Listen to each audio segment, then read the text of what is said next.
So we are now live, and I'm just going to give it about 30 seconds for people to join us. Let's see what happens.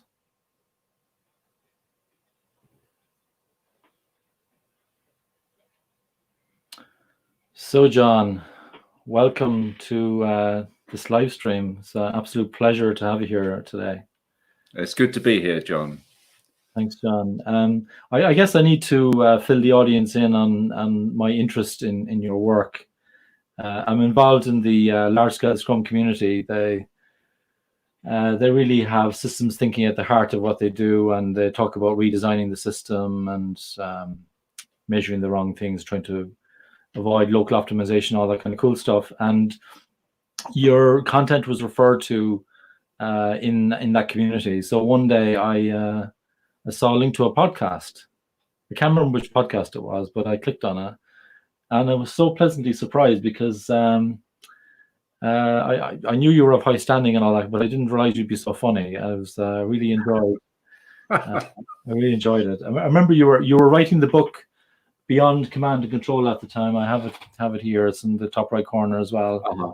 And I think it must have taken you a while to write that, but it was a nice piece of work. So but before that, I read The Whitehall Effect, and was glued to that. So you kind of gave the UK government a hard time on that one. I did, yes. But I guess somebody's going to get a hard time anyway when John's writing a book, right? Well, but the Whitehall Effect was really having spent something like 10 years talking to people in Whitehall about what's wrong with what they're doing with the public services and how they should change what they're doing and what the evidence was and all of that. You know, you hit a kind of a wall because, you know, in politics, everything hinges on what the minister's narrative is, and if your ideas don't fit the narrative, you just don't get a look in, and so you kind of just get very frustrated because, you know, as the book shows, there are profound examples of amazing public services at much lower cost by taking a systems approach, but they ignored it. So I decided, okay, I'll stop talking to politicians, and so in 2014, I just closed myself off in a room. I actually wrote The Whitehall Effect in 4 months, and it was everything I wanted to say to politicians because I'm not going to come anymore. And that's in what the book is. And so, you know, so the graphic on the front is all the politicians since Margaret Thatcher, all the prime ministers, I should say. Because the interesting thing is, it doesn't matter what party you vote for, they all did the same wrong things to the public sector in the name of reform. And it didn't reform. And there was a lot of stuff as well about shared services centres and all that kind of stuff, which we'll probably get into later on. So this, all popular ideas that are wrong-headed. You know, industrialisation of services, back offices, all that stuff. Yeah, I love one of Russell Ackoff's quote. I can't remember which video it was that I watched. It was where he said, "Efficiency is when you're being efficient, you could be doing things righter, but the righter you do the wrong thing, the wronger you become." That's correct. And so I was kind of, that rang a bell when I was going through this. And so, of course, you want to be doing the right thing, you want to be doing it a bit better. But you jumped in a little bit there, John. I probably need to, I suppose, I guess I need you to explain to the audience who you are, what you do.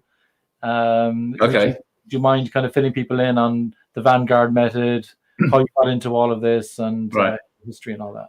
Very briefly, I mean, I'm an occupational psychologist. I had the good fortune to get involved in studying programs of change that failed in the late 70s and early 80s. There were your TQM programs. Some of you will be old enough to remember those things.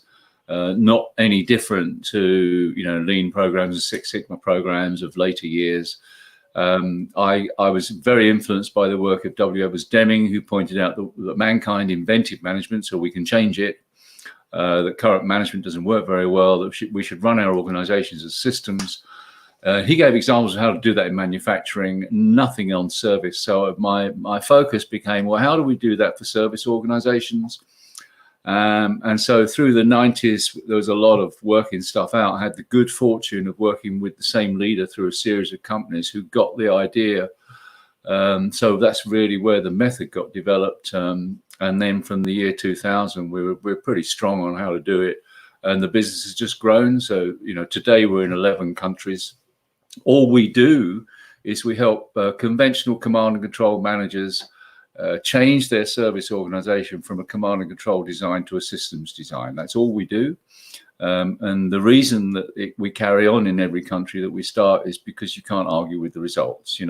Typically in a service organization, you get a massive leap in quality of customer service, as well as a massive fall in operating costs, sometimes by as much as 50%. When you focus on revenue, that goes up, could be 20, 30, 40% rise in revenue.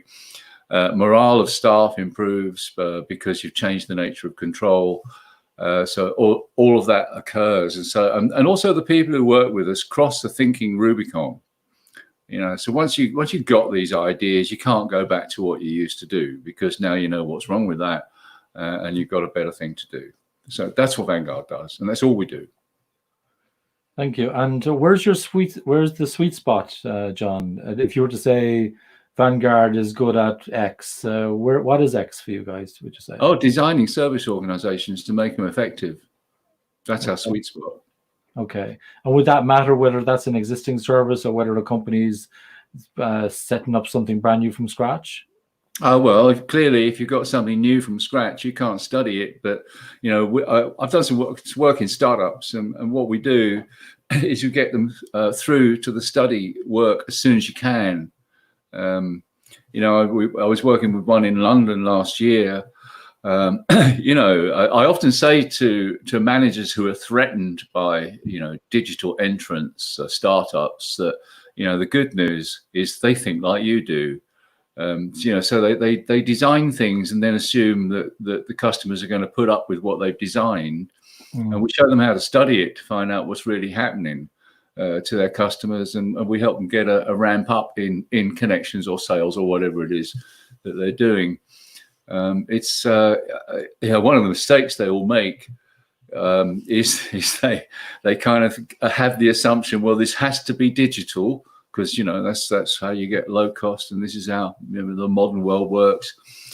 But they've designed something that really can't deal with a lot of their customer demand, and so in the end they capitulate and they open a call center, and some of them outsource it. Because they treat that as just work to be done, like command and control thinkers do. And yet actually, they should be studying what's going on with those calls, because that's gold in terms of what's happening for their customers, but they don't. Then command and control managers don't either.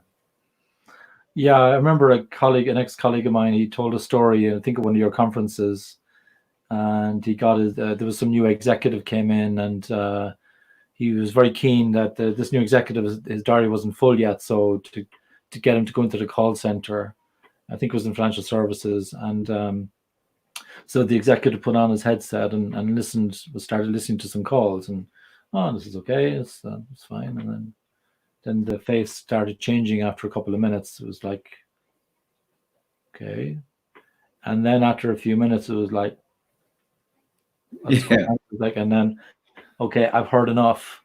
And probably looking at the wonderful net promoter scores, lovely dashboards, and I call them like watermelon, watermelon lights, green on the inside, deep red on the inside.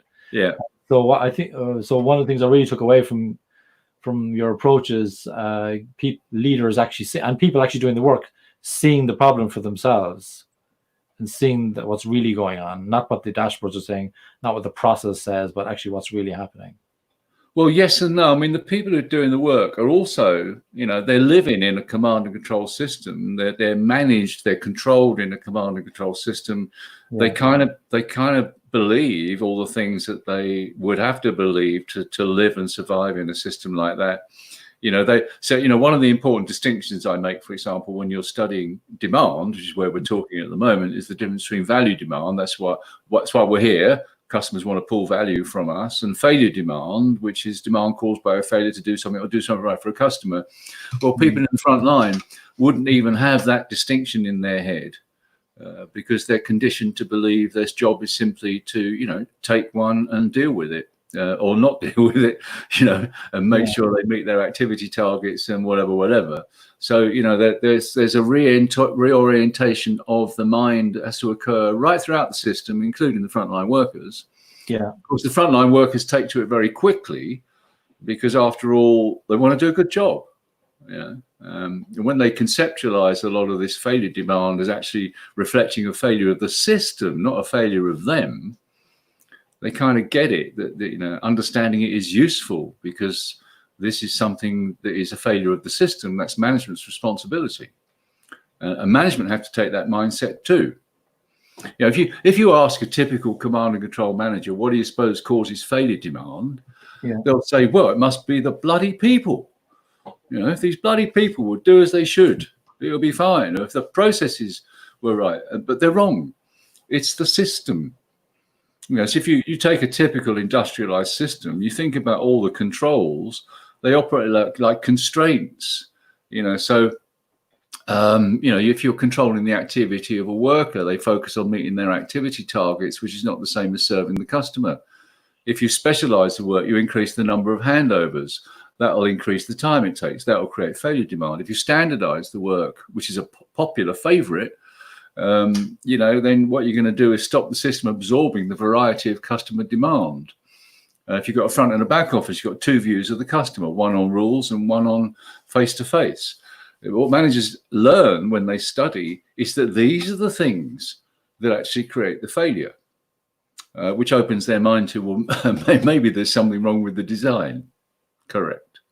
Brilliant. Thank you. I just want to say to people on the stream as well, if you want to ask us a question, just put a comment in the comment box, so whichever channel you're coming through.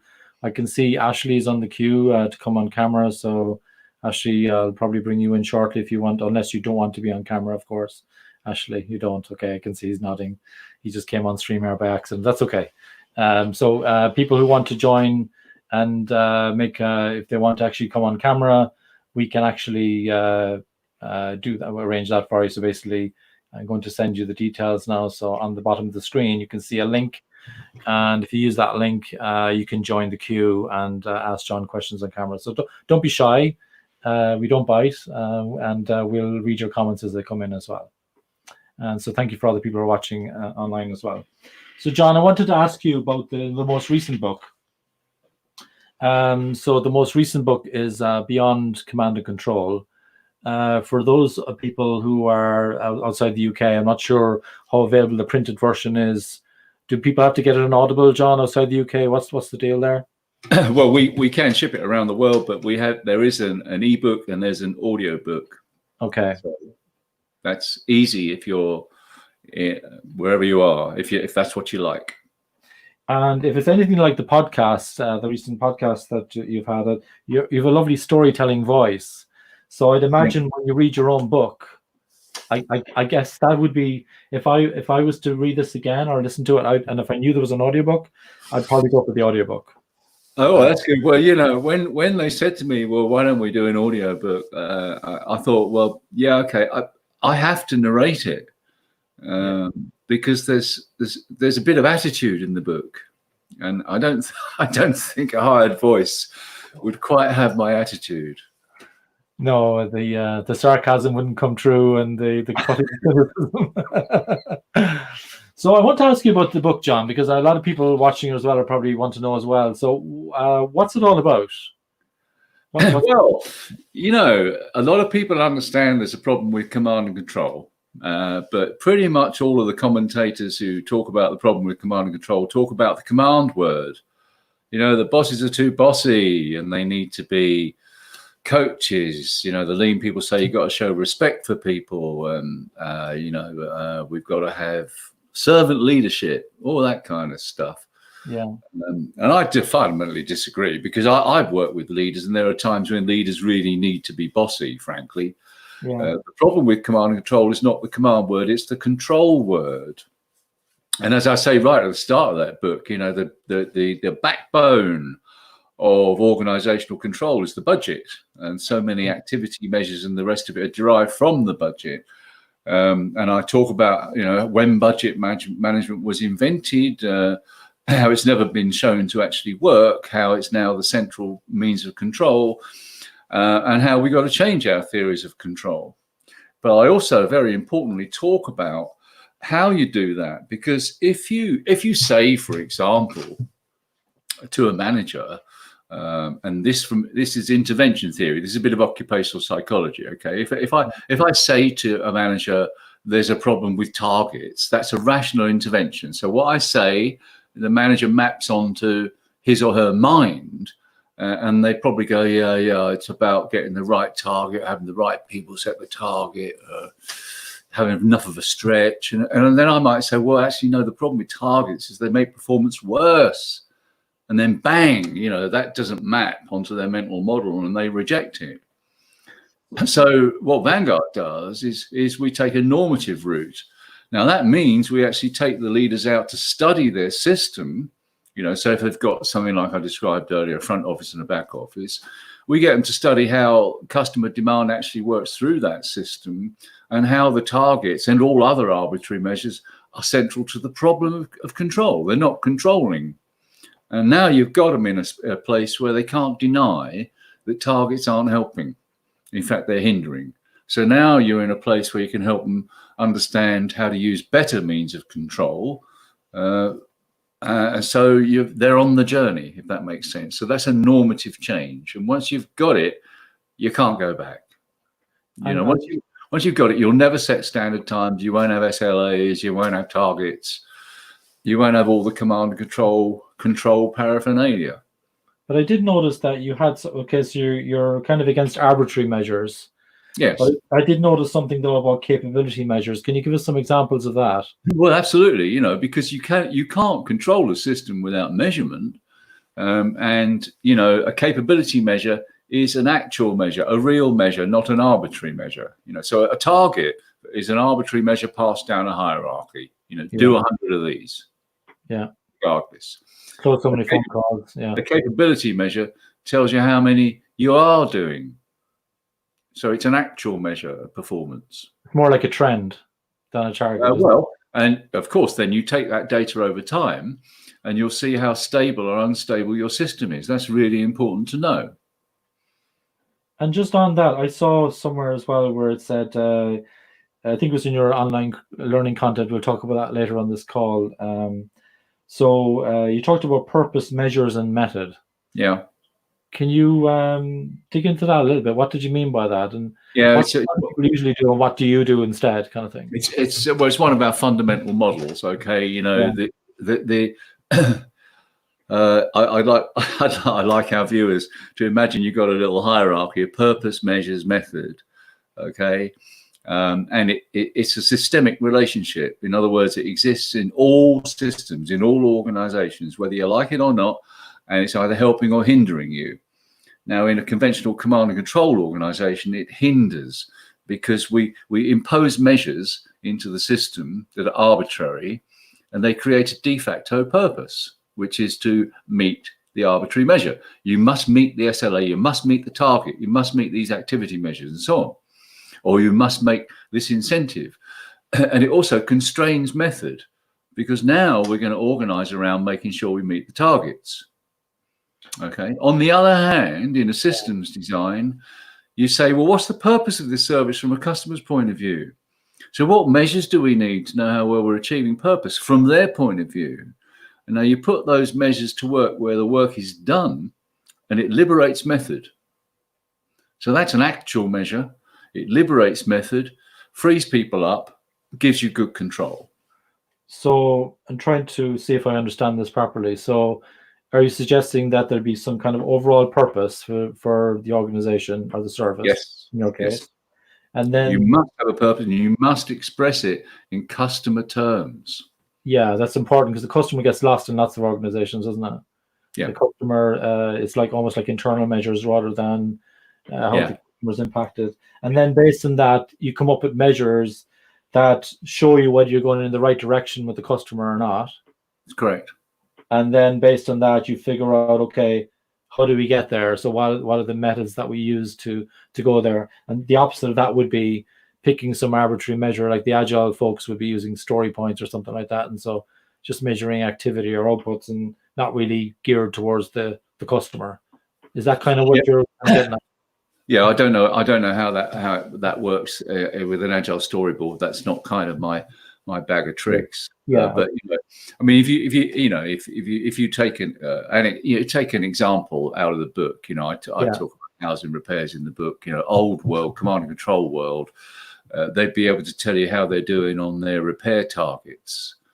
Okay, so you've got targets for emergencies and urgents and normal repairs, and are you meeting your targets? And if you're meeting your targets, then the RAG status says things are green. But then when you go and study it, you learn actually that the truth is quite different from a customer's point of view. The end-to-end times are quite long. Now you've started taking good real measures because you've established the true end-to-end time from a customer's point of view, which is quite different from the story you're getting from the targets. And then you can work change by working on method. Well, how do we cut the time, improve the times, end-to-end time, make it shorter? You see your capability measure will show your times coming down. Then you're in a position where you can start predicting your capacity. And then you're in a position where you can start saying, well, okay, well, why don't we schedule according to when customers want us to come?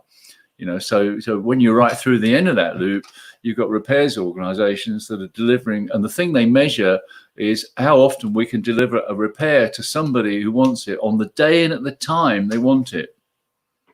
Yeah, I did notice that you were talking about repair. I call them repair boomerangs, where I don't know. Let's say, for example, I get my broadband fixed here. Some engineer comes out and he says it's okay to the door. There's no problem. Actually, I still have a problem. So it's like another person has to come along. So this, you're trying to you think you were calling that failure demand, where basically they weren't doing right by me, as in I still didn't have good broadband.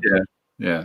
And what I really liked as well is you said, observe the patterns. So what are the patterns that there's some demand that's predictable? For example, there's certain things happen during the year, like Easter time, Valentine's Day, depending on the kind of business that you are, Black Friday for Americans, for example.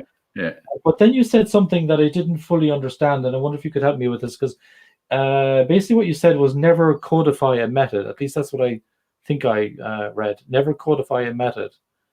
Well, that's actually, yes. I'm quoting Taiichi Ono. He built the Toyota production system. He said, never codify method. What he meant by that is don't write tools. If you write a tool, people will think it's just about tools. No. A tool is a solution to a problem. The question you've got to address is, have I got that problem? I mean, you must have seen a lot of this, John. People go on a lean tools program and they learn about Black Bag Fridays, and then they do Black Bag Fridays. And you think, what the fuck is this about? What's the problem you're trying to solve here? And they could be doing Black Bag Fridays on a service organization where 80% of the demand hitting the front end is failure demand. And you kind of go, wake up. I think you used an expression before when we spoke in person, and I think you mentioned being careful about putting an approach into a box. In other words, like putting a wrapper on and saying, install this almost like a CD, and you'll get the change. But that's not the case. Well, and that's what Ono said. He said if you, I mean, he didn't like the idea of calling the Toyota system the Toyota production system. He didn't like that idea. He said, but you see, and he didn't like the idea of people calling it lean. He said, you call it something, they'll expect it to come in a box. Yeah, but it doesn't come in a box. It's in here. Is the problem. It's the way of thinking. Yeah, it's and it's a lot of unlearning as well, isn't it? And that's what that's the way we work with leaders is we help them study their organization as a system. There's two kinds of learning that go on. As you say, there's the unlearning part. So that's where they learn that their current controls aren't working, and they can see why they're not working. But then there's also the learn part, where they start to actually take measures of the things they would need to run this organization as a system. And, two of the things we've already talked about are essential there. You've got to have, if you've got a transactional service, you must have thorough knowledge of the predictability of demand from a customer's point of view. So you build a customer typology of demand. And when you know what that is, when you can predict demand, that's going to be an essential control for you.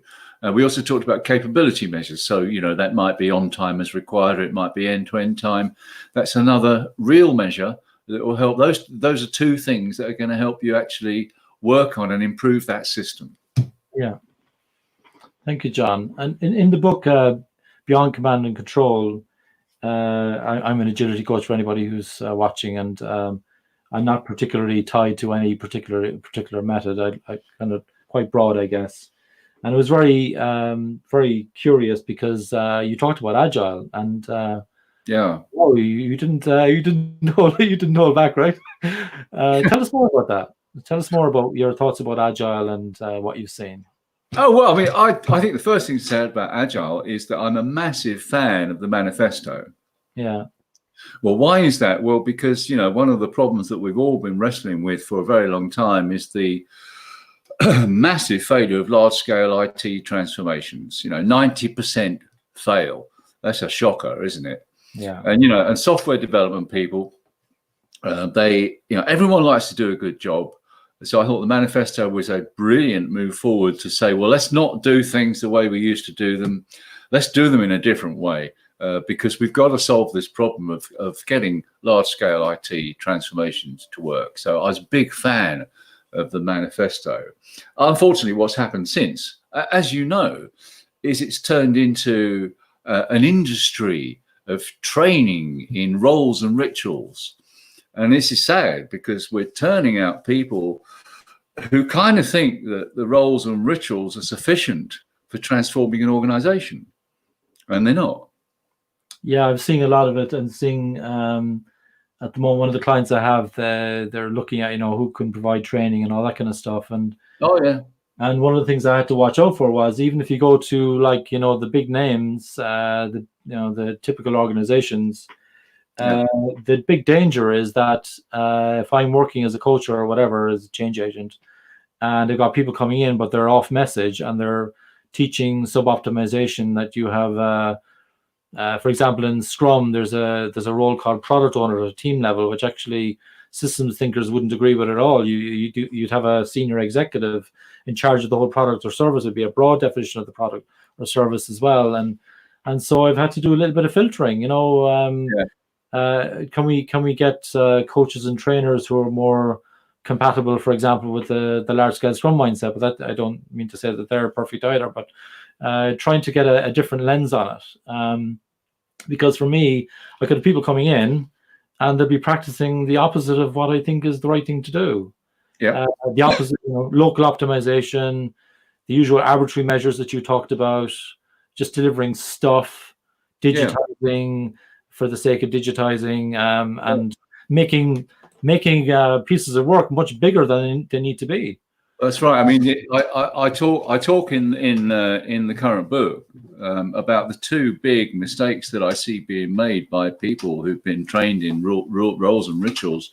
Yeah. The first, and in a sense, also, it's not their fault, because they've got the badge, they've been trained, they turn up in an organization where the bosses are saying we're going to go digital, and so you, agile person, get out there and digitize things. And so they turn up in a process and they look for things that IT can do. So IT is good at things like, tracking what's happening to my mortgage or my loan or my repair. So we'll build a tracker.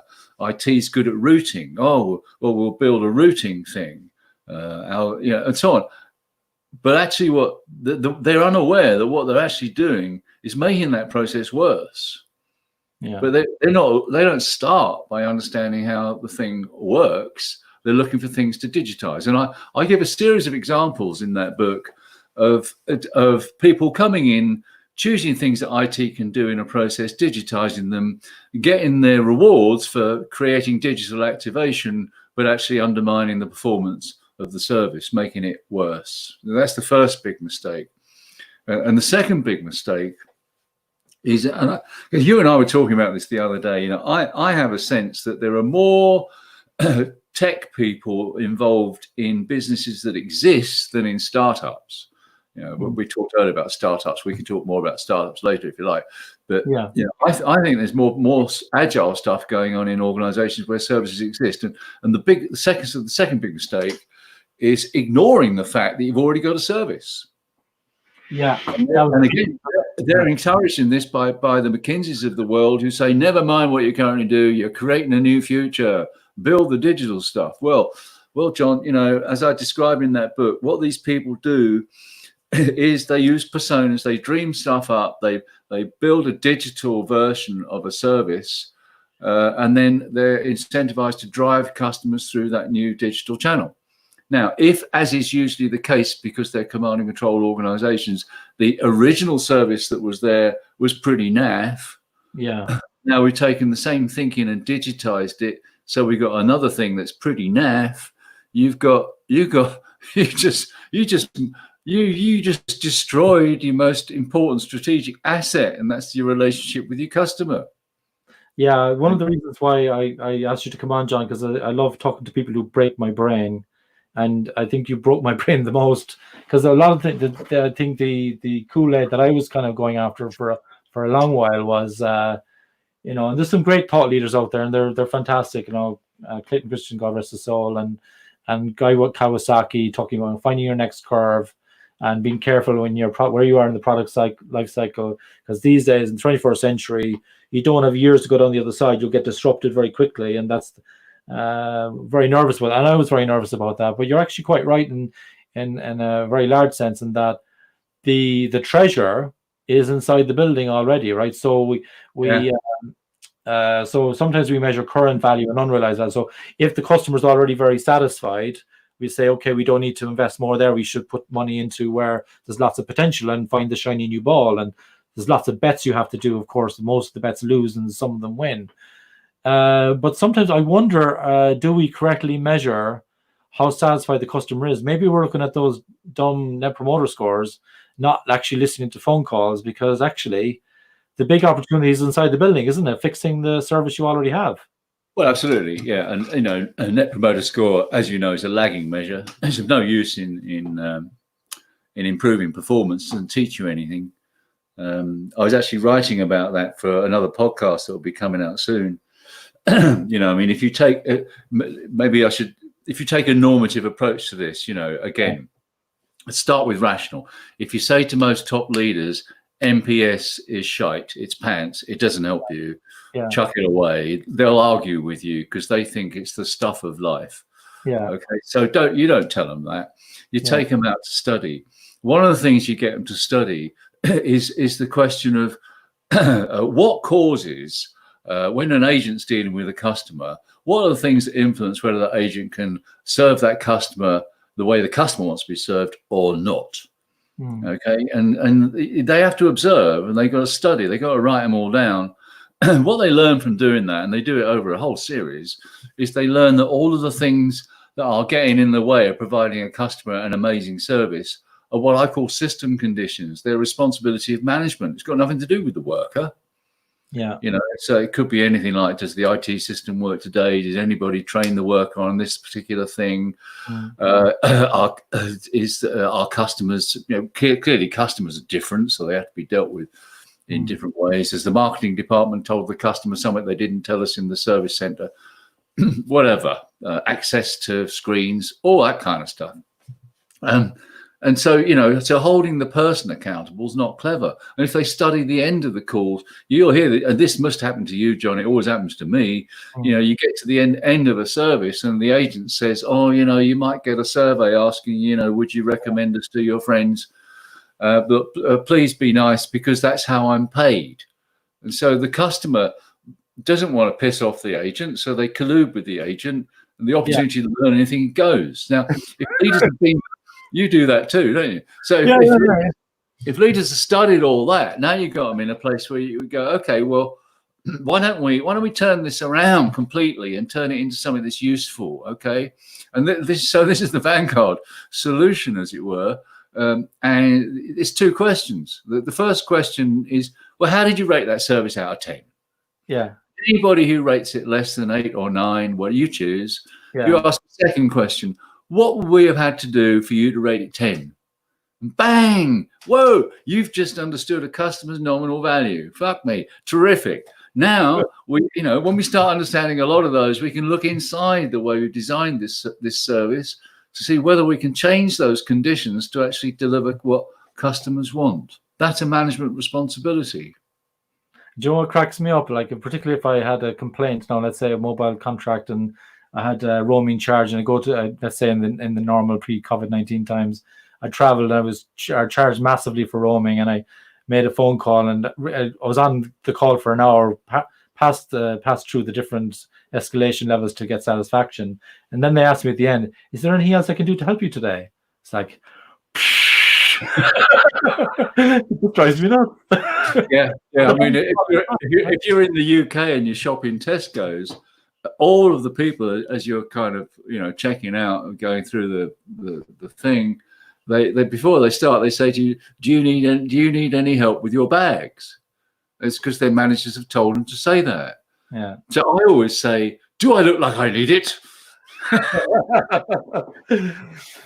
John, it's a live stream, so in the spirit of a live stream, we should pay attention to some of the comments that Toby went to trouble of asking us a question, so I'll read it out to you. Yeah. So, Toby, thanks for commenting, and please, we'd welcome more comments as well, and if you want to come on camera, by all means do that. What steps do you take to define a product or service? I see many people think of products narrowly, yeah, I see that too, as technology applications rather than more holistically from a customer perspective. I call those like fake products. #fake products. What's your view, John? Well, I'm interested in what Toby has to say, because I can imagine that what he's saying is true. That that particularly technology people they think technology first. They're not thinking customer demand. So I'm not sure I don't know that I take any steps to define a product or service.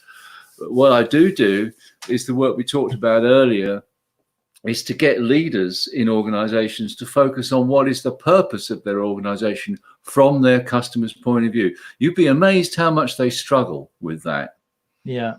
Or indeed, you'll be amazed how much here's a good example for Toby, actually. It's something I was telling you earlier, John. I was with a big utility company, and they said to me, "Well, John, you don't understand our strategy." I said, "Well, what do you mean?" Because we were talking about customers. And they said, "Well, our customers want us to build an app that shows them the face of the engineer who's going to walk down their path to fix their boiler," or whatever it is they were doing.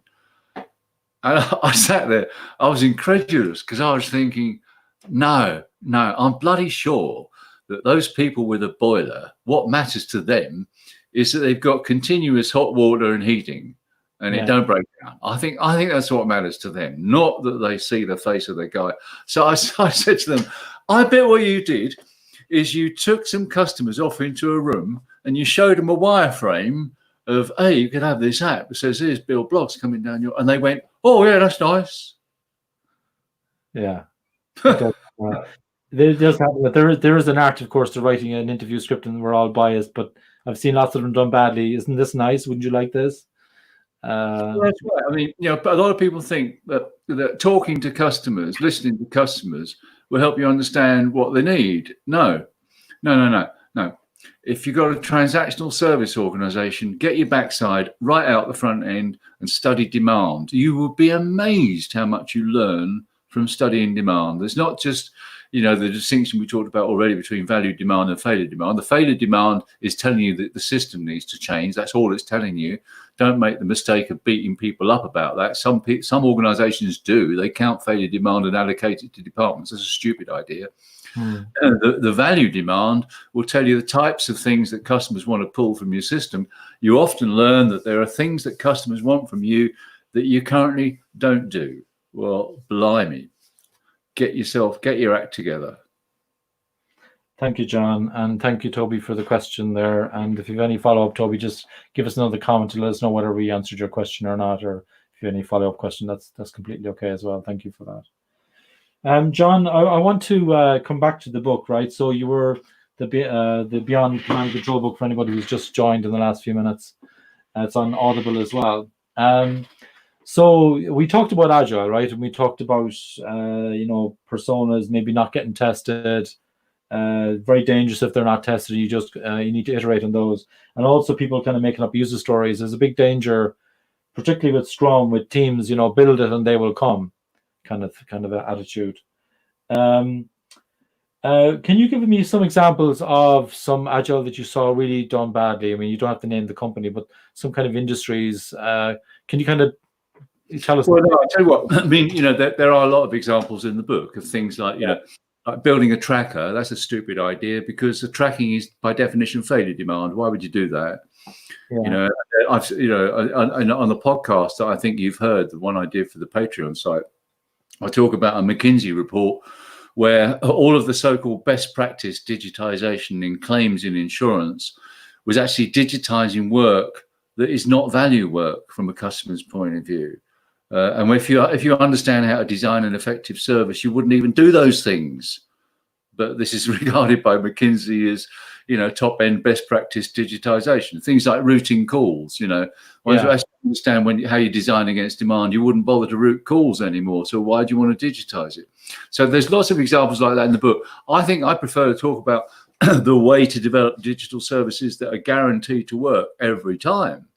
Okay, so if you've got an existing service, the first thing you got to do is study the performance of the existing service as a system. The second thing you do is redesign it to improve it. Okay, because en route you're going to learn. You'll know a lot about demand, and you'll redesign to make an improvement. That will give you your big improvement, the big bucks. That's where you get your cost savings and your improvements in service and so on. And then finally, third step, bring in the IT. Okay, and one of the things that we've learned from fixing a lot of problems with digital, and this is kind of obvious when you think about it, is that digital services work on rules. So when you've understood demand and you've got demand that's simple, predictable, and repeatable, then you can put it into a rules-based digital thing, and boom, the customer will get exactly what they want. Where you've got demand that's got very high variety, it will be kicked out of anything that works on rules. And so you've got to provide an early exit or a different route for those customers. So, so should the ones with high variability, should they go to people? Where do you go? Yeah, because so much demand requires people to understand the context and the variety. Now, the AI guys, they'll all be telling you, don't worry about that. AI will be able to deal with variety and complexity over time. And I'm going, well, I haven't seen it yet. And if I was running that company, I wouldn't put my money on it. I'll wait for someone else to work it out. And I'm not even sure we can work it out. One in that podcast, so I talk about the McKinsey stuff and claims management. I define for the user what the value work looks like in a claim. And this isn't very difficult, John, because we can all define value work because we're all customers. So what's the value work like when you? Well, it's to understand what happened. So you've got a claim. So you've something's happened to your house, your car, whatever. We've got to understand what's happened. We've got to then match that up, what's happened, with your insurance contract. What are you covered for? And then we've got to agree with you what you cover for and what needs to therefore happen. And we've got to agree with you how you'd like that to happen. Now, that is an amazing claim service. All right. You put any of that through a computer and you're fucked. That's a technical expression. Yeah, I like that expression. It goes in my book as well. A lot of people come to my workshops and my coaching. They hear me using far worse, I can assure you. Toby's come back to us. So I'm just going to go back to Toby. So how do you find what an organizational system is or should be optimized for? So how do you figure out the optimizing goal, I think is what he's asking. Often I find leaders try to optimize their organization for competing concerns: faster, cheaper, safer, and more responsive. I like Toby, you see, because he puts up a rather, this is the second time he puts up an obscure question, but then the second part of what he writes tells me what's going on for him, and I get it. Yeah. So yeah, leaders optimizing their organization for competing concerns. I was in Australia a couple of years ago working with a big utility there. Yeah. And what they did, Toby, is they gave the top 200 managers their own targets and major bonuses. And it was all agreed with HR and then locked up in a cupboard in HR because nobody's allowed to know the other person's targets and bonuses. That's a great example of what you're describing in that second sentence there. If you want to set up an organization to fail, you couldn't think of a much better method, could you? Have them all competing with each other. Absolutely. So I can see where you're going, and indeed they do think faster, cheaper, maybe they think safer, but they mostly they think efficiency. They think cost. Command and control thinkers are obsessed with managing cost, and I'm always telling them, if you manage cost, your costs will go up. You got to learn to manage value. That's how you drive the costs out. So what we've got to do, Toby, is we've got to agree the organization's purpose from the customer's point of view. We've got to set all the measures that we've got for controlling the organization from that purpose. The interesting thing is that when you get that unity of purpose through the measurement and control system, you get less politics amongst the leaders. Yeah, it's more like it's kind of like the 5 dysfunctions of a team. I'm not sure if you're a big fan of Patrick Lencioni, but he talks about who's your team. Like if say, John, you're finance and I'm marketing, and someone else says, who's your team? Yeah. A lot of people would say my team is marketing, sales, finance, but the team is us. Yeah. That's our goal that we're going for. So Toby, thank you for that question. Loads more comments coming in. So got another one from Agile Agonist. This is Daniel Dwaron, and he's a big fan of theory of constraints. So what does Mr. Seddon think of the work of Dr. Eliyahu Goldratt? His thoughts are aligned with theory of constraints. Thumbs up. Agile Agonist. I bet you weren't born with that name. I'm a big fan of Eli Goldratt. Big fan. For those of you watching this, if you haven't read The Goal, you should read The Goal. It's a brilliantly written book. And I'm also fortunate to have a very good friend, Dr. John Darlington, who is an expert on Goldratt's work, the theory of constraints. And if you work in manufacturing where products go through a series of machines, it's a massively powerful way of working. And John Darlington is the UK expert in that space. Now, however, having said that, there are plenty of toolheads out there who will have learnt about the theory of constraints and tell you you can work with the theory of constraints in service organizations. And frankly, that's horseshit. All of the things that could constitute constraints in service organizations can be turned off in a heartbeat. The theory of constraints were developed for the problem of machines. Yeah. We don't have machines in service organizations. It is true to say activity measurement becomes a constraint on a worker. That's true. Yeah. But I can turn it off tomorrow. Yeah, I know where Daniel's come from. Himself and Steve Tendon have a method called TameFlow. So they combine Kanban with theory of constraints. And so in knowledge work, John, what they do is giving I'm oversimplifying here, but let's say if there was a value chain of a number of steps, right? And there was one piece that took the longest, that might be the constraint. So we can only go as fast as that piece. So they say, well, if you optimize anywhere else, you're going to get hardly any benefit. But if you optimize that constraint, you can improve the system. So there is What business were they in, John? That'd be a good one for Daniel to come back on, actually, in terms of which industries you've been implementing that in. I'm not sure off the top of my head. So Daniel, if you could come back to us and let us know which sectors you've applied that, and that'd be very, very useful. Yeah, I mean, that example is true in a manufacturing flow, but if it's in a service flow, well, you just add more resource. That's easy. Just move the people around, or indeed, when you're looking at a flow, what's really important to us is that you want to design a flow so you only do the value work. So go back to claims. All we're going to do is we're going to make sure we understood what happened, what the cover is, what therefore is going to happen, and how you like it to happen. That's all we're going to do. and anything else is irrelevant. So we won't do it. So I think it's really important before you kind of work on a flow to define what the value work is from the customer demand, remember, not from your prescription of the things you think you need to do. So Daniel came back and he said knowledge work in an insurance company and also in banking. There might have been some back-end system that was a constraint or something like that.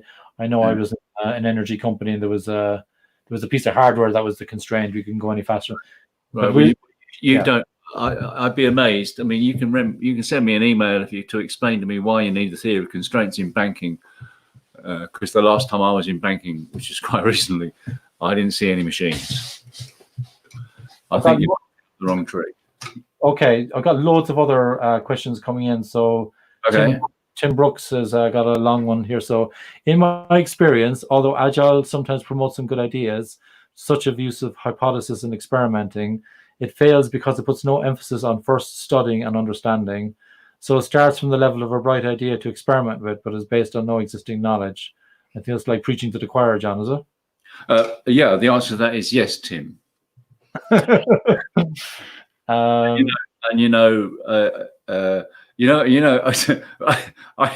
described this in the book. These agile people came in and they took a step out of a mortgage process, which was sending out a surveyor, and they said, we don't need to do that. IT can do that. We'll use average house sales prices. And I knew that was going to be a stupid idea, because if you use an average, you're going to make two mistakes. One where you overvalue it, and the bank's at risk. If you undervalue it, the person goes away because they think it's worth more money, and so they put it in, and it screwed up life, and service got worse, and sales went down, and they saw themselves as experimenting, and they stopped it. And their rationale was, well, we do fail fast, John. And John said, why fucking fail? You didn't need to fail. If you'd actually studied and got knowledge of what's going on in there, anything you did would be based on knowledge. This is the point that Tim's making, not guesswork. That's crazy. Now, I get it. If you're a startup and you haven't got a customer, then you've got to put something out and get learning. Great. But not if you've got a service. Well, loads more questions, John. Craig W. Brown, thank you, Craig, for writing. Agility Chef's nice interview. I have a question. How do systems approaches accommodate neurodiversity? I think this is interesting in the workforce. Some people like chaos, and others are averse to uncertainty, introverts, extroverts, etc. Have you any experience with that, John? Has that ever been an issue? Well, I'm also reading that, thinking I don't know what Craig means by neurodiversity, but I'm assuming that he means what he says at the end, that people have different personality characteristics. Yeah. And I'm simply I'm a psychologist. Before I did occupational psychology, I did clinical psychology. I'm perfectly capable of measuring people on lots of psychological dimensions.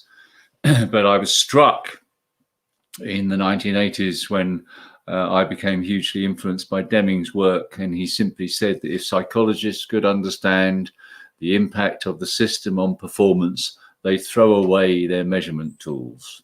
And he's right. I gave up doing psychometrics. That's probably not the answer you're looking for, Craig, but that's my answer. I wouldn't bother. I don't worry about accommodating things. I've never had that problem. Thank you, John. Agile Agnes came back. He said thanks, and he said as well he loves Mr. Seddon more than me. Good for you. I think everyone does. That's all right. Spell my name. All right. Did he not? Let me just. Oh yeah, that's right. You made a typo. Yeah, Mr. Seddon. Yeah. I love your picture. Henry's got one. Henry Scullion, thank you for writing to us. Been following systems thinking as people like Deming, David Langford, and Russell Ackoff, I presume that means, on YouTube. Any other names to look up? I noticed a few actually on your e-learning. We need to talk about that as well, John, before I forget. But I'll let you answer this question, John. Well, who did you notice, John? There was Chris Argyce was one of them. Peter. He's a psychologist. Yeah, and Peter Senge, everybody be familiar with. Well, yeah. Well, I don't know. I'm not a big. I mean, I studied Senge. I met a lot of his people. I remember having dinner with some Senge people in Saudi Arabia. Mm. I'm not a big fan. You know, they put, you know, the company in Saudi Arabia, they put all the top managers, thousands of them, through a kind of a systems dynamics 5-day program. And they came out of that. And if you walk in their organization, you wouldn't know they've learned anything. You know, that's, for me, that's the wrong kind of intervention. You know, those things are interesting to do, but the question is, what do you do on Monday? You know, my approach to systems is quite different. We don't do dog and pony shows and entertainments. We take them out and help them study, and they learn, and they learn together, which is another interesting. You know, it goes back to personality differences. It's amazing when you take a group of executives who've never really worked that well together because they're all after their own ends, kind of thing. You take them and they study their system together. They reach the same view of what needs to change because they're looking at the same thing, and it has a consequential impact on the way they work together, because now they've got something that's bonded them together, rather than, you know, the conventional I'm looking after myself stuff. So my answer to Henry, I'm sorry, I don't know David Langford. I'm a great fan of Russ Akoff. I remember we had long conversations because I used to meet him at Hull University, where I was a visiting professor, and he would visit there too. And I always remember saying to him, you know, he does this whole thing about if you're doing the wrong thing, you're trying to do it right, you just get wrong. You got to do the right thing. He does a whole verbal routine around it. If you haven't seen it, you've got to watch it. It's so brilliant. Yeah. I throw that on every training course. I said to Russ when I was talking to him, I said, I get all that, but the question, Russ, is how do you work out the right thing? Yeah. And he said, well, that's art. And I said, well, in Vanguard, that's science. Interesting. And Henry just came back to us and he said Langford applied Deming to schools. So thank you, Henry. I didn't know that. Oh, okay, that's interesting. And I've never worked in schools. We've done a lot in the administrative side of universities. You know, things like student admissions and using rooms. But we've never worked in classrooms. So I shall look Langford up. Craig came back and said thanks for the answer. Thank you as well, Craig. Craig, there's another question from Craig and there's another one from Toby. But before we go to that, there's two topics I'd love to get onto, John, if that's okay. Yeah. Just about study, okay? Because when I read the two books, I'm a slow learner, as you know, and I couldn't figure out the study. I understood the study, but I couldn't figure out what was happening after the study. It was only when it went to your e-learning, and actually when I saw your podcast as well, that I realized, okay, you do the study and then you improve based on what you learn from the study, and then it's IT last kind of thing. That's what I'm understanding, right? But just in terms of I've got two questions to do with study, right? I'll do them one at a time, not to kind of overload it. But basically, when I saw the visualization in your online learning on the study and the steps that you take and looking at the flow, I'm gonna blow your head now. I'll probably blow a gasket when I say this, and I don't mean to compare or make this sound the same, but I saw a remarkable similarity to a value stream map. But there was a big difference because you weren't really looking at times and activities. It was more about here's the flow in terms of here's the value demand, actually you did the flow with the customer, and then you kind of had red post-its for where there was failure demand and green where there was value demand. And so the idea was to try and eliminate the failure demand basically and redesign the system. So does anyone else say that to you, John, when they see it, that they see similarities with value stream mapping, or am I the only clown in the world who's Of course, because it was go back to what I was talking about earlier. Here we are, we're talking and listening to each other. We've all got mental models. We're in an environment, so I talk about understanding a flow and you map it onto your mental model that says, oh, that's the same as value stream mapping. I'm not a fan of value stream mapping, and you identified why immediately. That the measuring activity time.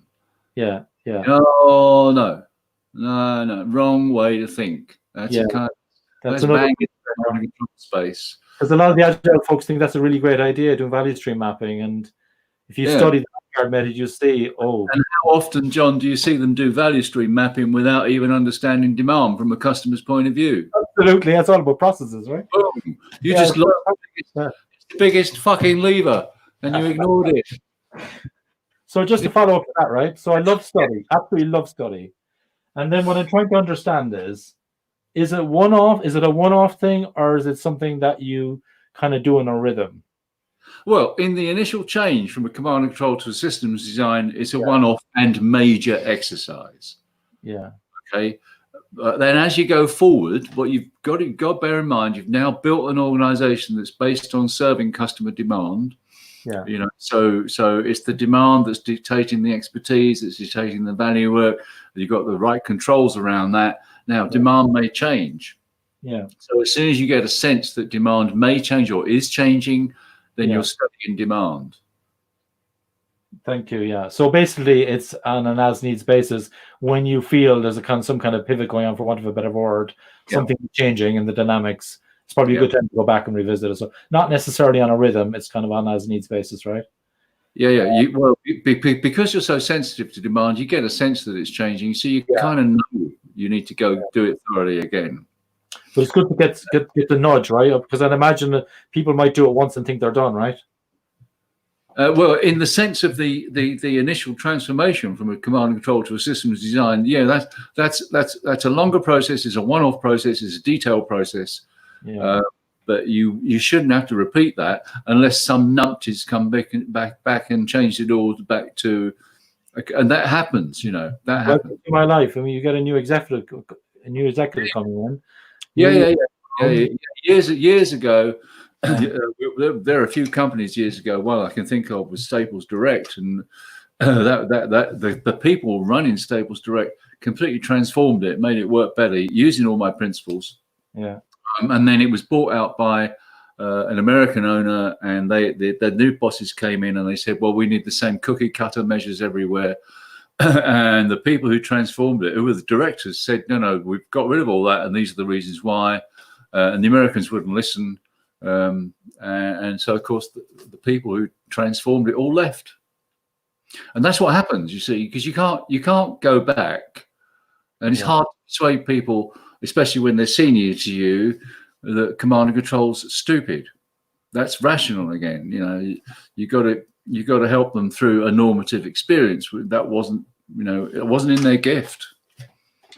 I've got 3 other key questions for you, but I think I need to go back to the comments, John. If you don't know, we're probably going to run up for another 20 minutes, I'd imagine, at least 20 minutes, because there's a lot going on here. That's fine. Got another message from Matthew. Matthew is a regular on the live stream. Thank you, Matthew, for joining. He thought it was funny. That's good. Someone thinks I'm funny anyway. And John cracked him up. John cracks me up all the time. He just drives me nuts. It's like, it's such a genius to be so funny. It's really, it's like Monty. Sometimes, John, I hold your ears. Sometimes I say you're Monty Python-esque. All right. There's elements of that in you. So brilliant. Okay. So Matthew's rethinking some agile concepts. So as am I, Matthew. John breaks my brain every week. It just does my head in. So Craig is back as well. So it's the same question. He's just switched from Facebook to YouTube. Thanks. But I thought I saw another question. I'd love to hear a war story, clusterfuck story from John Seddon, I presume. A time when things went super wrong and how Vanguard recovered from the failure. Yeah, okay. Well, let me take you back to my early days. I think it was in the late 80s. I was actually working with Microsoft technical support in Reading, just outside London. And we knew in those days that to measure, people providing a service on a whole series of activity measures and targets and incentives and all of that was the wrong thing to do. And I persuaded the leaders to turn them off. And that was a big mistake because the people just went to sleep. They just did what they liked because now you know, we'd taken out a rudder, but even though it was a bad rudder, we'd taken out a rudder. So, so I learned you never take away the old measures without having first introduced the new, and more than that, help people with how to use the new measures. Otherwise, you're in trouble. I tell you what, though, you know, but to be honest with you, Craig, I mean, that was a super wrong. But, you know, I said earlier, I worked with the same guy who was a chief executive in a series of companies through the 90s. And we made quite a lot of mistakes. But you know, he and I used to argue, you know, he's the chief executive, I'm his consultant. I would say, we got to study, we got to get knowledge before we change things. He would say, yeah, I love that, it's great. And he would join me. We'd be out on the floor together, studying, getting knowledge, engaging other people, getting knowledge, and making changes. And sometimes I'd say to him, no, Peter, we're not ready to make this change yet. We're not exactly sure. We can't predict confidently what's going to happen. And he would say to me, I don't care. We'll keep studying. We'll make the change and we'll find out. And sometimes we were wrong, but he was right because we stayed on the case. You know, so we mucked up one day and we fixed it quickly. Good. And that leads on nicely to Robert Vanderberg next. He's got a question for us. John, have you heard of the immunity of change by Kegan Lahey? I haven't. John, have you heard of it? And do you use the direct? You haven't heard of it? Okay. So, Robert, if you could tell us more about that. Oh dear. Well, yeah, Robert, you need to tell us more. It sounds. I already don't like it. The immunity of change. Really? That's interesting. I wonder, is that kind of like John Cotter's video where he talks about the no-nos? If the no-nos are, yeah. You know that famous John Cotter article on why transformation efforts fail in the Harvard Business Review? Yeah, it's one of the things I use to teach consultants when they first join Vanguard. Yeah, because once they understood what we're talking about, they see that every reason he gives for why major transformations fail is a false reason. It's a command and control reason. The whole model's flawed. Yeah, and I feel with the immunity of change, I'd rather feel this might be dancing in this territory of, you know, saying that people don't like change. I don't think that's true. My experience is people love being taken out of a shitty environment and working in an environment where they're free and got control, innovate and have fun. I mean, you see it. They work harder. They do more work. Yeah, and John, your picture is looking a bit dodgy for me now, but I'll just talk on just for a little bit. So just on that as well, in large-scale Scrum, for example, we use volunteering. So we might bring people into a workshop for a week, say, to try to understand the system more, and we define the product, try to make it as broad as possible, as close as possible to the customer, as practical as possible. And then we call it informed consent, because let's say you brought, I don't know, 40 people into the room, but only 25 people want to go ahead. You know, I don't want this. You know, so it's only the people who actually want to go through. Is that something that you do as well, John, or do you? How do you manage that, or do you even worry about that? I tell you, my most frequent experience is when we first get started in an organisation, we have to bring a bunch of people together to get studying done properly, and there'll be a mixture of leaders and cross-section through the organisation. And quite often you find that when they turn up in the room to get briefed on how to go and study, that they're a bit cynical because they've been done to for years. You know that phrase, bohica, you know, bend over, here it comes again. Yeah. You know, there's a bunch of bloody consultants who are going to do their thing. But as soon as they start studying and they get the reality, you know, that they're getting good data about what's really happening for customers and customer demand, and all the things that, you know, we teach them how to do, that switches, you know. And in fact, we tell organizations that you should put some well-known cynics in this crowd that's going to be responsible for the first wave of studying, because, you know, well-known cynic who turns has quite an impact on colleagues. So they do often start cynical. Yeah, I guess what I'm talking about is the people, not the people who who are kind of reserved about the change and kind of not sure about, not convinced about it themselves. It's more about the people who will never turn. You know, those kind of people. Sometimes you come across people with a mindset or something like that. No, I don't think there are people who never turn. I've had discussed experiences with some leaders who turn back. You know, on the video on your side, I tell the story of a chief executive of a council in the Midlands who had his people had completely redesigned adult social care so people were getting better care at lower costs, fantastically increased their capacity. You've made me under the full picture for something. Yeah, okay. But your picture is great. Yeah, go ahead, John. Anyway, so you know, they transformed it and changed all the controls and measures with great result. And the chief executive was worried about the fact that the regulator was coming to visit, and he ran a 4-star, you know, wonderful council, and a lot of the measurement that the regulators would take would be on adherence to the normal targets and activities in social care. And he actually demanded that the people running social care went back to the old dysfunctional design so he could secure his 4 stars, because social care counted a lot on the star mix. Yeah, I think that's immoral. Yeah, okay. So the signal's getting a bit poor. Robert mentioned that he'd like to explain. He's got a copy of Kagan-Lahey model, and he said, give me some time to get a good introduction. So Robert, if you'd like to join, I've got a link to StreamYard on the bottom of the screen. So if you can kind of type that into your browser, you can join us in camera and maybe talk to us about that, or you can talk to us offline as well if you want to. So I'm going to move on to some other comments for now while I'm waiting for you, Robert, to come back with that. So I'm just showing up Robert's comments there as well. So we had another question from Toby, I believe. So Toby, how do you handle different types of a system? Do your approaches change? And for example, a clock complicated and a cat complex. I don't fully follow that, but do you follow it, John? Okay, yeah. Okay. There are different archetypes, Toby. In fact, in Vanguard, we argue about how many archetypes there are, you know, as inevitably, because it's our subject kind of thing.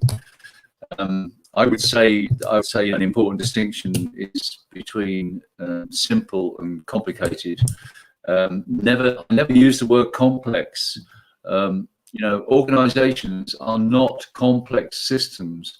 They're man-made. Man doesn't make complex systems. We're not that. You know, complex systems are things like climate change. Organizations are unnecessarily complicated.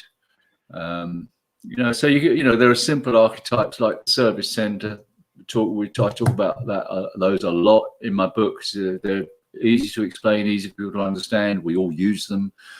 As soon as you start introducing other parties, you know, like as soon as you've got a repair organization, you've got material flow, you've got engineers.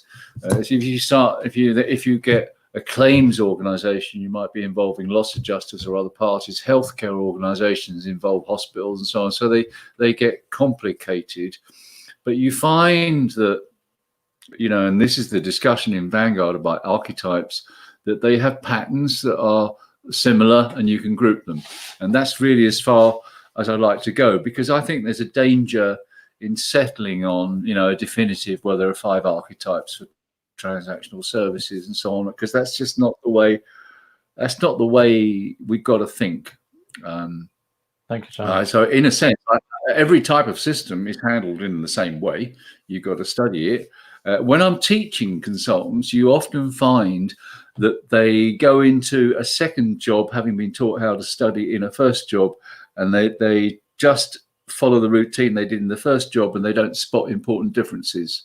And so it's very important to make sure they've got access to an expert while they're learning, because they can, you know, they can miss something. You know, a classic will be treating a non-transactional service like a transactional service. That's a classic mistake. Okay, thank you very much.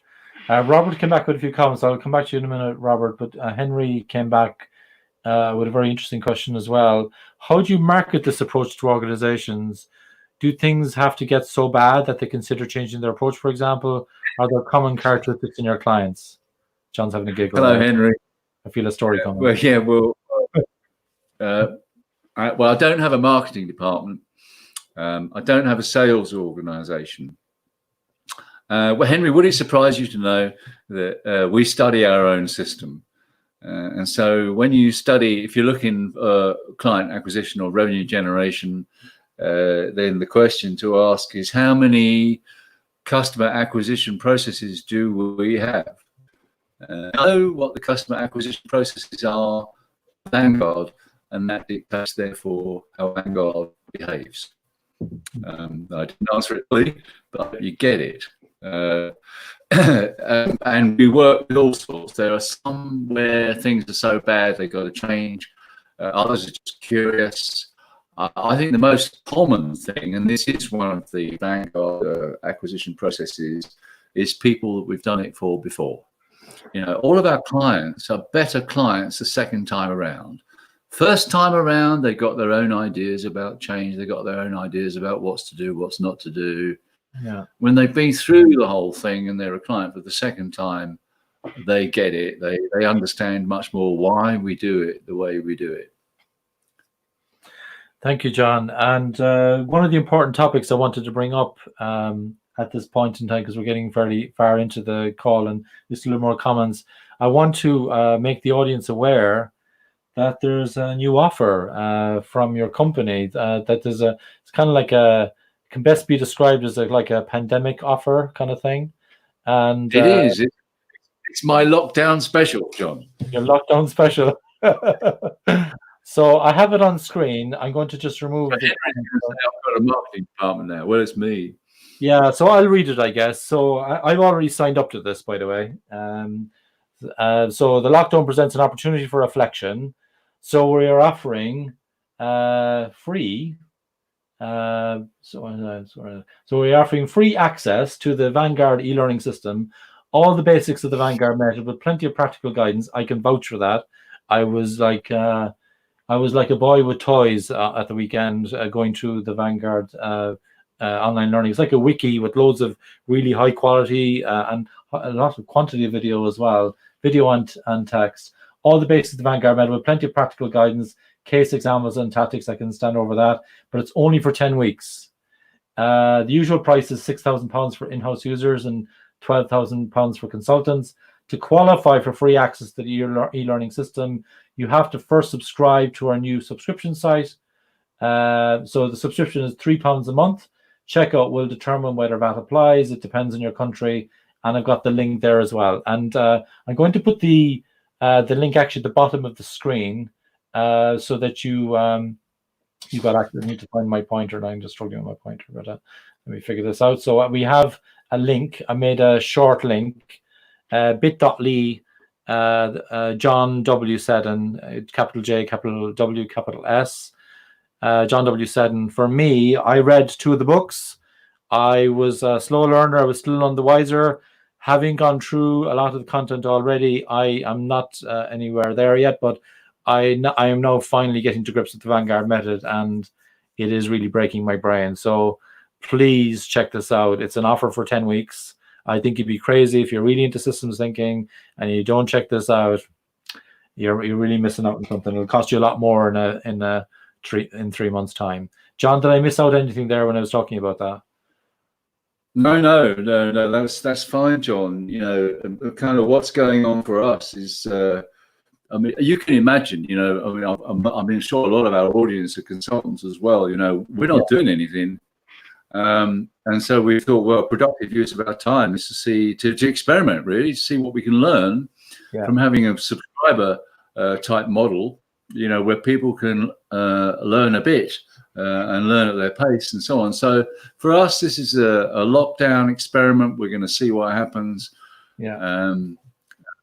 But so hence the offer. Let's get this thing out there. Let's get a lot of people thinking about different things. Because if they're not on site, what are they doing? Well, they're probably like me, reading books and doing stuff. They might as well muck about with our e-learning system. Yeah, and if a lot of the agile folks out there, you're probably like me, you got a backlog of books you know, and you're kind of trying to get through your books, and you got yourself, and you got your Audible and all that. Vanguard is very consumable, lots of video, very well described, very professionally done. It's like something you see in BBC, if you're familiar with BBC from other countries. Really high quality production, very well done, and very well described. So I'm just putting the link on the comment window as well, so that everybody can just click on that link and just check it out. So £3 a month, and then you get access to the learning system for 10 weeks. Yeah, and you know, it teaches you everything about how to study. It teaches everything about how to design. It talks about some of the things we've talked about, the importance of normative designs and what's the why. Lots of tactics, lots of applications, lots of case studies. So yeah, there's a ton of stuff in there. It took us many years to build it. I believe so. I was like I couldn't believe it. It was like, wow. Because I was thinking that maybe you kind of put it together over a few weeks or something, and that I thought, yeah, that's good thinking. But then I went in, I was like, wow, this took years. Yeah, it's obvious.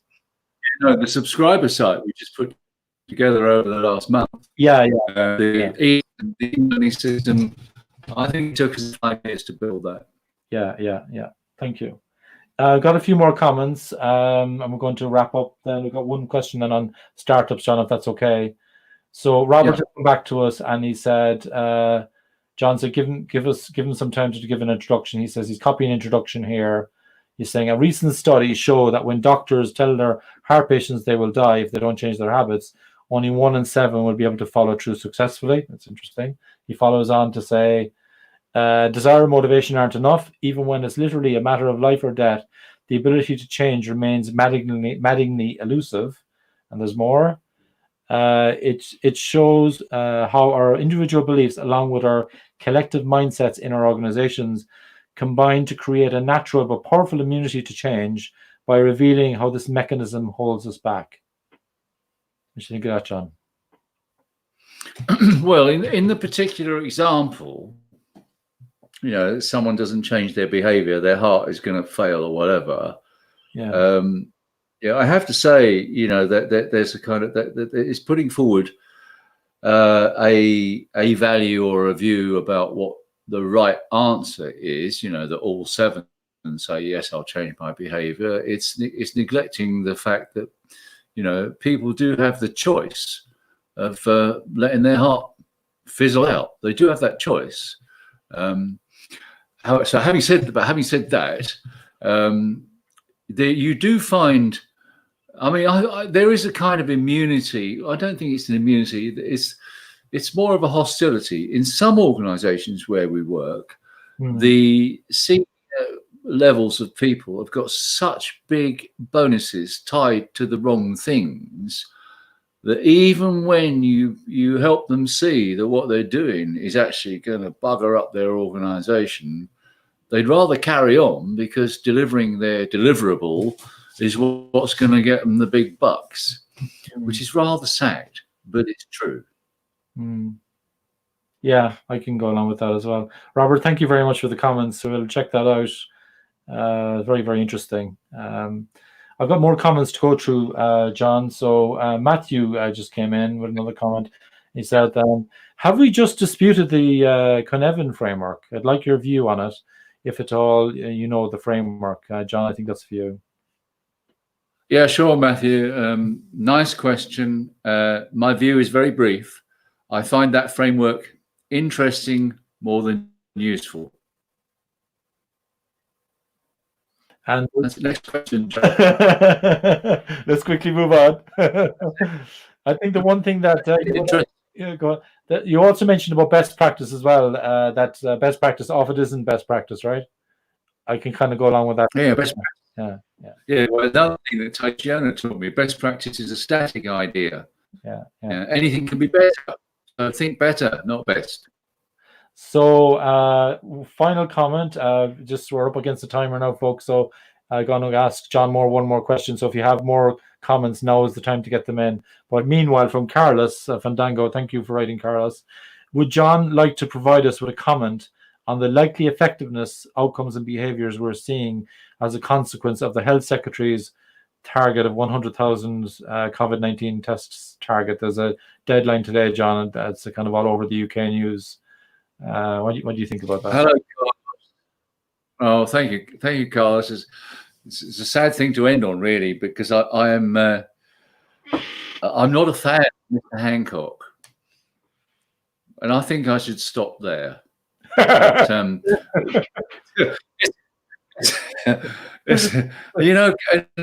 Carlos, you think about. I've talked a lot today about the importance of understanding demand and capacity and designing a system. So because your understanding of demand and focus on the value work, you get a rise in your capacity. You might imagine someone like me is listening to the news every day, thinking, why are all these hospitals being emptied out, and the people standing around with nothing to do? Why are there only a handful of people in this new Nightingale Centre down in central London when there are beds for hundreds? Why is it we're not treating people that we were treating before? These are all demand and capacity things. Now, of course, I understand that this virus thing is a very difficult thing to predict, but I've also got a lot of people who are fans of my work inside the health service, and the bureaucracy that sits over things like procurement of protective equipment is astonishing. The whole of the health service is a classic command and control system. It's all run from the centre, and that's the worst way to run any kind of organisation that should be dealing with demand, because you're never going to get it right from the centre. Okay, Carlos. You kind of expected that. Well, we're on the same page. And he says, Carlos, my gift to you both. Thank you so much, Carlos. Thank you very much. Thank you. We've got one more kind of acknowledgement comment from Matthew, who says, short and sweet. Thank you. You're welcome, Matthew. So, John, sorry, John, go ahead. I was just saying, thanks for coming. Matthew's given some good questions. Yeah, brilliant. I've got one final question for you, John, if that's all right. So we talked a lot about existing services, and the real brain breaker for me is we're looking for the next curve all the time. And it is important to look for the next curve, but the bigger treasure is usually inside the organization, fixing what you've already got. But you mentioned that you do a lot of work with startups. So I guess they're probably finding a new space. They're probably trying to discover new customers, new products, new services. Do you want to talk about your work with startups and how that's going? Well, I think I covered it earlier, really, John. The essential things are that, if you're building something that's never been built before and you've never had a customer, then I help them get to a place where they're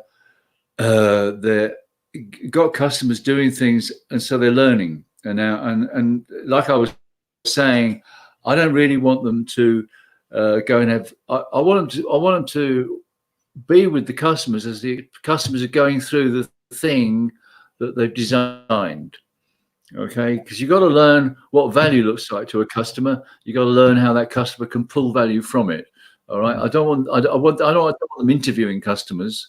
I want them seeing what's actually going on. I want them studying customer demand.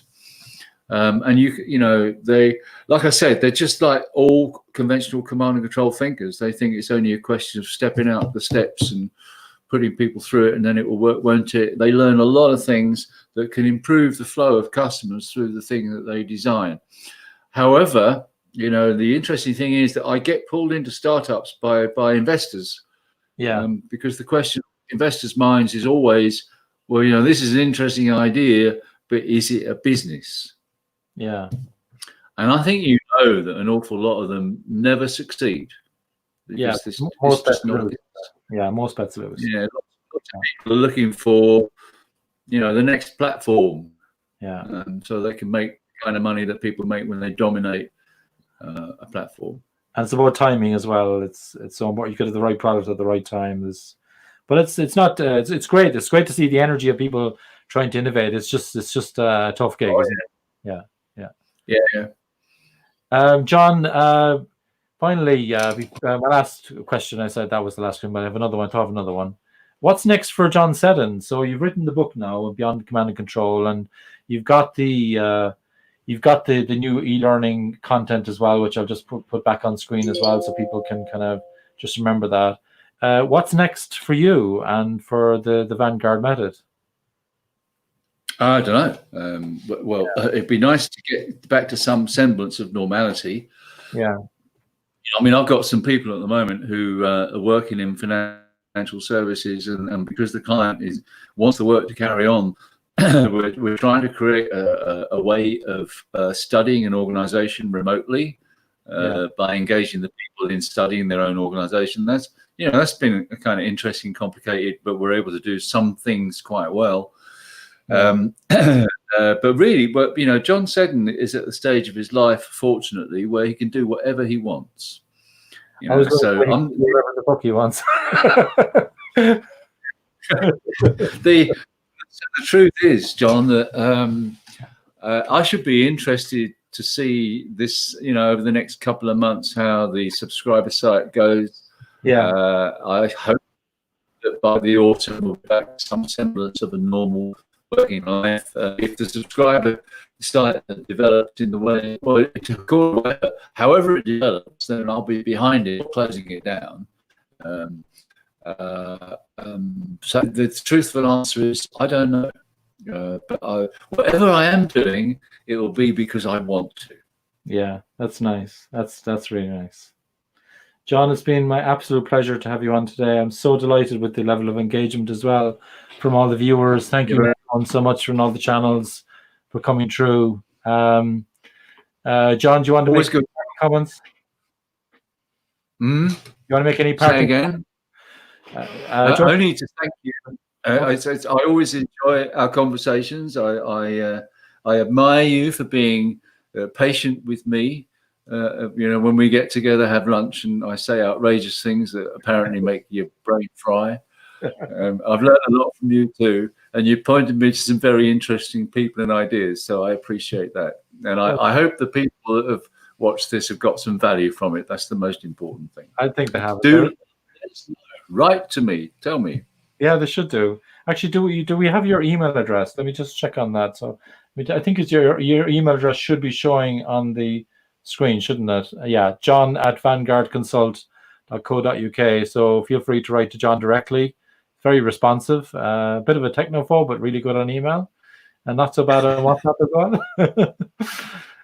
John, thank you so much.